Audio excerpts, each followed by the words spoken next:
Bonjour, chers spectateurs.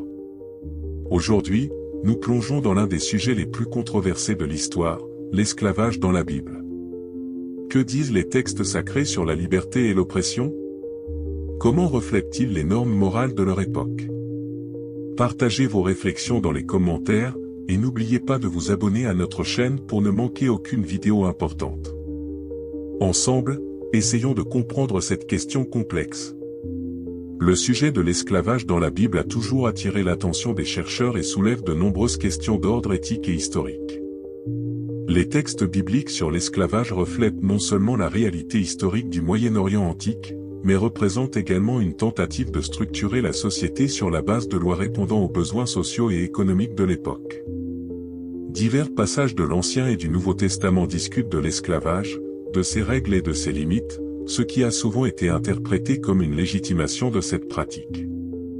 Dans ce contexte, il est important de comprendre comment l'esclavage était justifié, quelles étaient ses particularités et quelle signification lui était accordée dans le contexte biblique.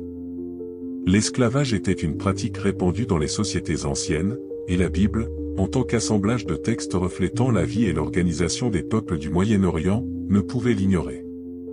Dans l'Ancien Testament, l'esclavage était souvent considéré comme une partie normale de la structure sociale. Les lois de Moïse, exposées dans les livres de l'Exode et du Lévitique, incluaient un certain nombre de dispositions concernant les esclaves et les propriétaires d'esclaves, réglementant les droits et les obligations des deux parties. Par exemple, dans Exode 21, 2-6, il est dit qu'un esclave hébreu devait être libéré après 6 ans de service, à moins qu'il ne souhaite rester volontairement. Cette règle protégeait les Hébreux de la servitude à vie pour dette, leur offrant une chance de recouvrer leur liberté. Cependant, cette restriction ne s'appliquait pas aux esclaves d'autres nations, ils pouvaient être transmis par héritage et rester esclaves à vie, Lévitique 25, 44-46. La différence de traitement entre les esclaves hébreux et ceux d'autres peuples témoigne d'une attitude ambivalente envers l'esclavage. D'une part, la loi mosaïque établissait certaines limites à l'esclavage, d'autre part, elle conservait la possibilité d'asservir à vie des étrangers. Dans l'Antiquité, l'esclavage faisait partie intégrante du système économique, et en réalité, de nombreuses sociétés avaient besoin du travail des esclaves pour assurer leur survie et leur prospérité. Les textes bibliques évoquent l'utilisation des esclaves comme main-d'œuvre bon marché, ce qui permettait de soutenir les économies domestiques, de construire des villes et de renforcer le pouvoir des dirigeants. Les propriétaires d'esclaves étaient perçus comme des protecteurs, investis du droit de disposer du travail des esclaves, tandis que ces derniers accomplissaient des fonctions que les gens libres n'auraient pas nécessairement voulu exécuter. Dans de telles conditions, l'esclavage était considéré comme un ordre naturel, où chacun avait sa place, ce qui était également soutenu par la loi biblique. Certains textes bibliques fournissent des bases pour une justification théologique de l'esclavage, le liant au concept de punition pour les péchés ou d'épreuves. En particulier, l'histoire de Cham, le fils de Noé, a été interprétée par certains comme une justification de l'asservissement de certains peuples, Genèse 9h25. Selon ce texte, les descendants de Cham devaient servir ceux des autres frères, établissant ce qui était perçu comme un ordre divin pour les générations à venir. De telles interprétations ont ensuite été utilisées pour légitimer l'esclavage dans différentes cultures, où cet épisode était perçu comme un témoignage de la justification divine de l'esclavage en tant que tel. L'esclavage était considéré non seulement comme une nécessité sociale, mais aussi comme une sorte d'humilité spirituelle et d'épreuve. Dans le Nouveau Testament, l'esclavage est également mentionné, mais l'accent est mis sur les thèmes de l'humilité, de la fraternité et du service.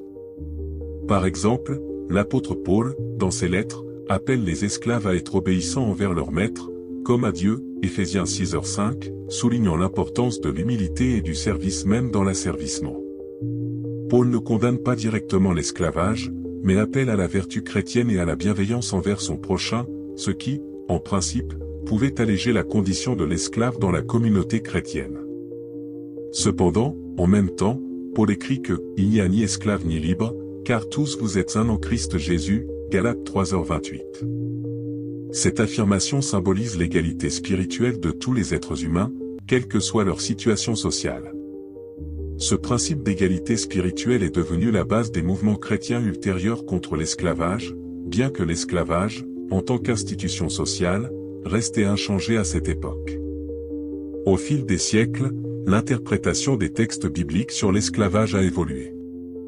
D'une part, ils ont longtemps été utilisés pour justifier l'esclavage, notamment à l'époque des empires coloniaux, où l'esclavage était considéré comme acceptable. Cependant, à partir du XVIIIe siècle, les théologiens et penseurs chrétiens se sont de plus en plus tournés vers le principe d'égalité spirituelle, affirmant que l'esclavage ne correspondait pas à l'idéal chrétien d'amour et de fraternité. Ainsi, la justification biblique de l'esclavage, fondée sur les besoins historiques et sociaux du monde ancien, a progressivement perdu de sa pertinence. À des époques ultérieures, les principes moraux et spirituels du christianisme ont commencé à condamner l'esclavage, et au XIXe siècle, les communautés chrétiennes ont activement participé à son abolition, notamment en Europe et en Amérique. L'esclavage dans la Bible était principalement justifié par les besoins historiques et économiques de la société antique, ainsi que par l'idée d'ordre et de loi dans laquelle chacun avait sa place. Les lois de l'Ancien Testament régissant l'esclavage, bien qu'elles légitiment cette pratique, ont également cherché à imposer certaines restrictions, protégeant les droits des esclaves.